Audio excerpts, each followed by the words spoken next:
नमस्कार, आदाब, सत श्री अकाल, जय भीम, जोहार। मेरा नाम है नवीन कुमार। भारत की न्याय व्यवस्था इस तरह से सवालों के घेरे में कभी नहीं थी। एक चीफ जस्टिस ने एक वकील के बारे में कॉलेजियम को चिट्ठी लिखकर आगाह किया था, यह आदमी किसी काम का नहीं, इसे कुछ नहीं आता, न इसे कानून का पता है, ना ही कोई तजुर्बा है, और तो और वो सत्ताधारी भारतीय जनता पार्टी का एजेंट लगता है। उसे सुप्रीम कोर्ट के कॉलेजियम ने उठाकर सीधे हाई कोर्ट का जज बना दिया। अब वो जज न्याय, संविधान और लोकतंत्र के माथे पर चढ़कर भांगड़ा कर रहा है, तो देश की जनता न्यायपालिका और न्याय को संदेह भरी निगाहों से देखते हुए पूछ रही है, मिलॉर्ड, ऐसा वाला खेल आप लोग खेल कैसे लेते हैं?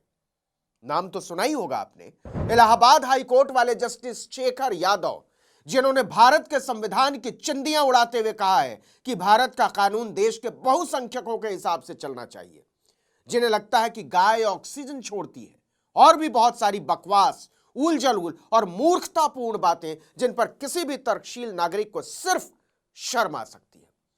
लेकिन भारतीय न्याय व्यवस्था के हाथ इस आदमी को न्याय की कुर्सी से हटाने में कांप रहे हैं।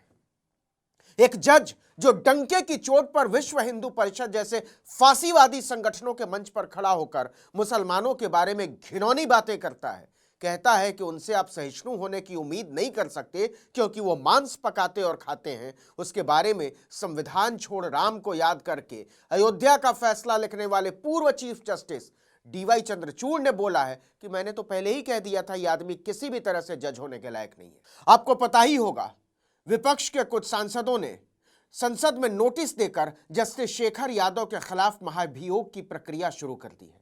इस बीच पूर्व सीजेआई चंद्रचूड़ ने कहा है कि उन्होंने जस्टिस यादव की नियुक्ति का विरोध किया था। अब सुनिए सबसे मजेदार बात। लीगल न्यूज वेबसाइट लीफलेट ने दावा किया है कि सुप्रीम कोर्ट का जज रहते हुए पूर्व सीजेआई डीवाई चंद्रचूड़ ने जस्टिस यादव की नियुक्ति का कड़ा विरोध किया था।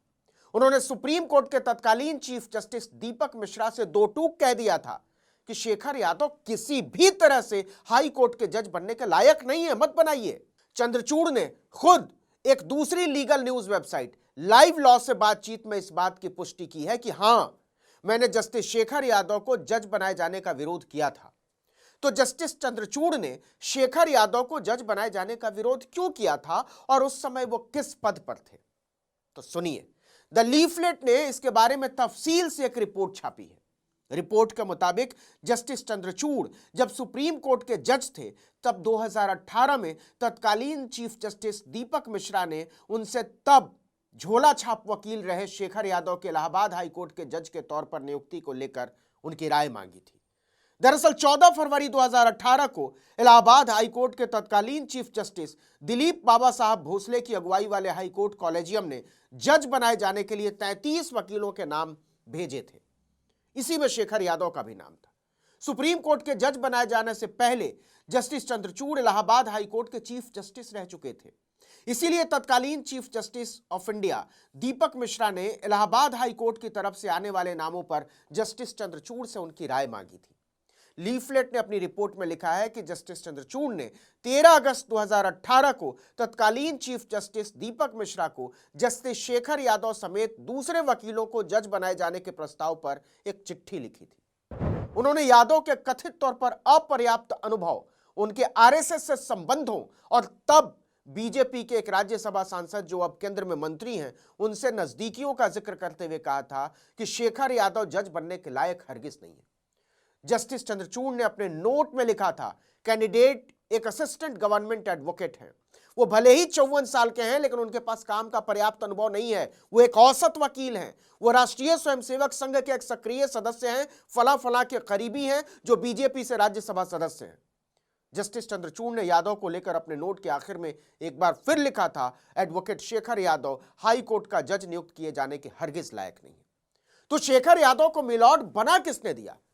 देखिए, जिन 33 वकीलों के नाम पर जस्टिस चंद्रचूड़ से सलाह मांगी गई थी, उनमें से सिर्फ 6 नामों का ही उन्होंने समर्थन किया था।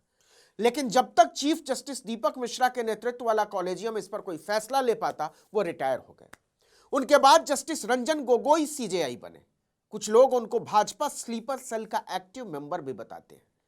तो 12 फरवरी 2019 को चीफ जस्टिस रंजन गोगोई की अगुवाई वाले कॉलेजियम ने जस्टिस चंद्रचूड़ की आपत्तियों को दरकिनार करके एक नाकाबिल, अनपढ़, अनुभवहीन और भाजपा के एजेंट शेखर यादव को जज बनाए जाने की सिफारिश कर दी। इसके ठीक 10 महीने बाद 12 दिसंबर 2019 को शेखर यादव को इलाहाबाद हाईकोर्ट का एडिशनल जज बना दिया गया।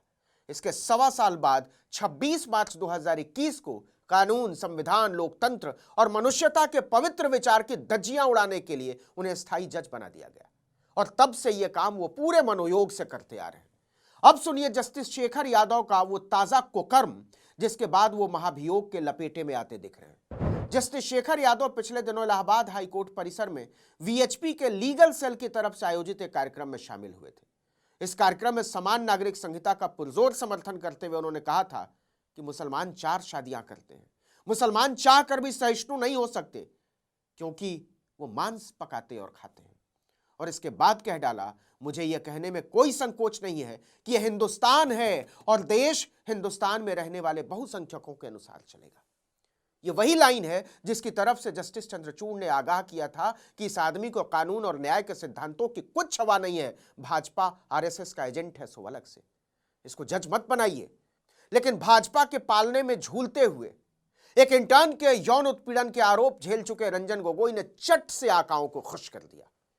आपको बता दें कि अगर जस्टिस यादव को नहीं हटाया गया तो वो 15 अप्रैल 2026 तक कानून, संविधान और लोकतंत्र की छाती पर इसी तरह मूंग दलते रहेंगे। अब जो सवाल है वो ये कि चंद्रचूड़ ने चीफ जस्टिस रहते हुए एक बार भी जस्टिस शेखर यादव के चाल चलन पर कोई गंभीर टिप्पणी नहीं की और जस्टिस शेखर यादव ने कोई पहली बार तो बकवास की नहीं है, वो तब भी उतनी ही बकवास किया करते थे जब चंद्रचूड़ चीफ जस्टिस थे। और इस बार तो तब भी उन्होंने कोर्ट के बाहर मुसलमानों को लेकर अपनी घटिया और नफरती सोच का इजहार किया है। वो तो ये काम बाकायदा कोर्ट में करते रहे, अंदर फैसला लिखते हुए, टिप्पणी करते हुए। अब सुप्रीम कोर्ट के मौजूदा कॉलेजियम ने जस्टिस यादव को तलब करके कड़ी फटकार लगाते हुए चेतावनी दी है। जी हां, सिर्फ चेतावनी। आपको क्या लगता है इसके बाद जस्टिस यादव सुधर जाएंगे? लेकिन सोच कर देखिए, मुसलमानों को लेकर ऐसी घिनौनी सोच और बजबजाती हुई नफरत के साथ जो आदमी बरसों से फैसला लिखता आ रहा है, उसके मूल में क्या होता होगा? न्याय या केवल नफरत, नफरत और नफरत। इस वीडियो में इतना ही, लेकिन अगर आपने आर्टिकल 19 इंडिया को अब तक सब्सक्राइब नहीं किया तो फौरन कर लीजिए, बेल आइकॉन दबाइए, घंटी जैसी आकृति लाइक कीजिए और कमेंट करके बताइए हमारा वीडियो आपको कैसा लगा। हमारा ट्विटर हैंडल है आर्टिकल 19_इंडिया और मेरा ट्विटर हैंडल है नवीन जर्नलिस्ट। नमस्कार।